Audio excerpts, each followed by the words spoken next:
முடிந்தால் அமாவாசை அன்னைக்கு கீழே போய் சுவாமியை பாருங்க.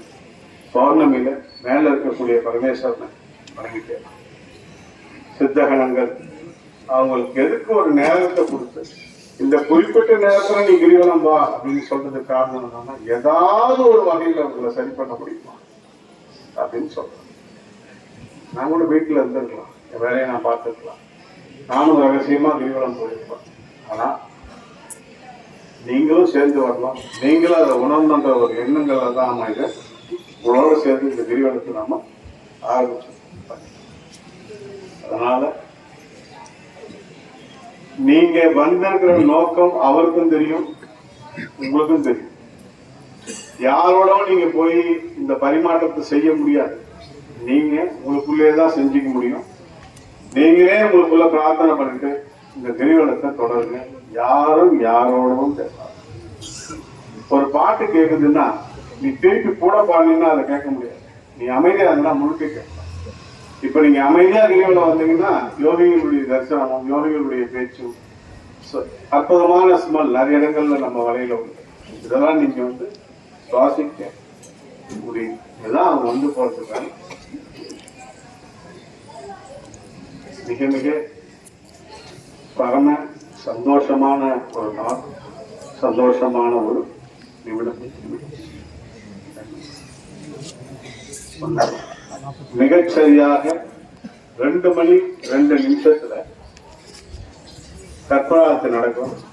அதன் பிறகு ஆரத்தி முடிஞ்ச உடனே நாம கிரிவலம் செய்ய ஆரம்பிக்கலாம். ஒரு விஷயத்தை மட்டும் நீங்க திரும்ப திரும்ப நல்லா புரிஞ்சுக்கணும். நம்பிக்கைன்றது உங்களை பொறுத்த விஷயம். நீங்க பூர்ணமா நம்பி நீங்க சுவாமி கிட்ட சரணாகதி அடைந்தால் மட்டுமே நாம் நம்முடைய பிரச்சனைகளிலிருந்து விடுபட முடியும். பிரார்த்தனை தான் பண்ண சொல்றோம், மற்றபடி வேற எதுவும் இல்லை. மலையில இந்த மலை மட்டும் இல்லை, தமிழ்நாட்டில் இருக்கிற ஜீவசமாதிகள் அத்தனையும் வந்து ஒரு நாள் வருஷத்துல வெளிப்படை அந்த நாள் குரு பூஜை நாம கொண்டாடுறோம். அதனால நீங்க எங்க போனாலும் 100 சிவன் கோயில் போறதும் ஒண்ணு, ஒரு ஜீவசமாதி போறதும் ஒண்ணு. ஏன்னா உள்ளுக்குள்ள அவங்க தங்கமயமா அப்படியே உள்ள உட்காந்துருப்பாங்க. நீ என்ன கேட்டாலும் நீ பண்ண புண்ணியத்துடைய அளவு எடுத்து உங்களுக்கு திருப்பி கொடுப்பாங்க. அதனால சமாதி லிங்க பிரதிஷ்டைகளுக்கு முக்கியத்துவம் கொடுங்க. ஜீவசமாதியான சித்தர்களை தேடி அவங்களுக்கு தேவையான இளநீரோ கற்கண்டோ கொடுத்து வழிபாடு பண்ணுங்க. ஜீவசமாதிகளுக்கு போனீங்கன்னா அமாவாசை நாட்கள்ல போங்க. பெரும் கஷேத்திரங்கள் போனா பௌர்ணமியில போங்க. குலதெய்வத்தை விட்டுறாதீங்க. குலதெய்வத்துக்கு போனீங்கன்னா பௌர்ணமியில போங்க. நிறைய மாற்றங்கள் நமக்குள்ள இதை வந்து கொண்டு வந்து சேர்க்கும்.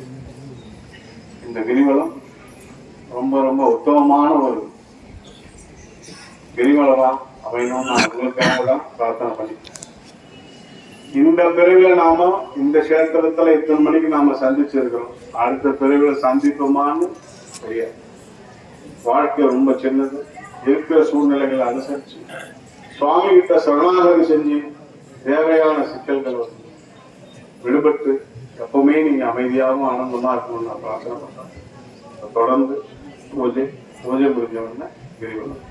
யாரும் யாரையும் தொடாதீங்க. அமைதியா போங்க, நிதானமா போங்க. எந்த பேச்சும் பேசாதீங்க.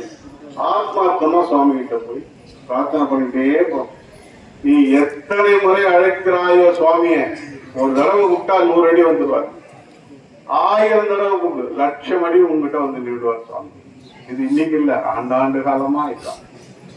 ஒரு குஷ்டரோகிக்கு போற வரணும் இழுத்து விட்டு கிரிவலம் வந்தவருக்கே புண்ணியங்களை கொடுத்த சுவாமி இந்த பாதுகாத்துல எல்லாத்தையும் விட்டுட்டு வந்து நிக்கிறோம். கண்டிப்பாக என் இறைவன் உங்களுக்கு தேவையான அனைத்தையும் செய்து கொடுப்பான் அப்படின்னு நான் ஆத்மார்த்தமா நம்புறேன். நாம எங்கேயுமே போல, நானும் எங்கேயும் போல, உங்களோடதான் பரிபூர்ணமா சுவாமியை நம்பி சித்தர்கள் நம்பி இந்த கிரிவலத்தை தொடங்கு. பெரிய சந்தோஷம். நாம இப்போ ஆரத்தி முடிச்சு 2 எல்லாரும் பிரார்த்தனை பண்ணிக்கலாம்.